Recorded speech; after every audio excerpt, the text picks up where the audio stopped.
ரசூலுல்லாஹ் என்ன சொன்னாங்க? ரசூலுல்லாஹ் என்ன சொன்னாங்க? லா தக்கிரன்ன மினல் மஅரூஃப் ஹத்தா அன் தல்கி அஹாக மின் வஜ்ஹின் தலிக். ஒருத்தரை பார்த்து புன்முறுவலோட சலாம் சொல்லுனாங்க. வரும்போதே இவன் நல்லவனா கெட்டவனா இப்படி யோசிச்சு வந்தா எங்க இருந்து வந்த அன்பு?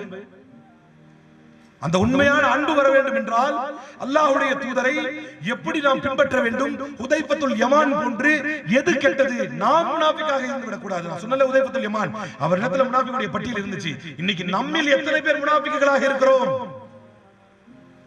தெளிவாக சில பிரகடனங்களை செய்கிறேன்.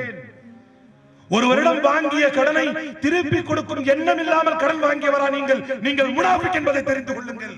உங்களிடம் நம்பி பழகும் ஒரு தோழரோ ஒரு தோழியோ, பெண்ணாக இருந்தால் அந்த தோழி அந்த தோழியுடைய கணவர், ஆணாக இருந்தால் அந்த ஆணுடைய தோழருடைய மனைவி, இவர்களோடு நீங்கள் தகாத முறையில் தொடர்பு வைத்து உரையாடுபவரா, தகாத முறையில் தொடர்பு வைத்து உறவு வைத்திருப்பவரா, நீங்கள் முனாஃபிக் என்பதை தெரிந்து கொள்ளுங்கள். மோசடி செயல்களில் ஈடுபட்டு விட்டு இன்றைக்கு கொடுமை என்ன? மா நஹைதுக்கும் அன்ஹு ஃபஜ்தனிபூஹு வமா அமர்துக்கும் பிஹி ஃபக்து மின்ஹு மஸ்ததஅதும். அல்லாஹ் சொன்னாங்க.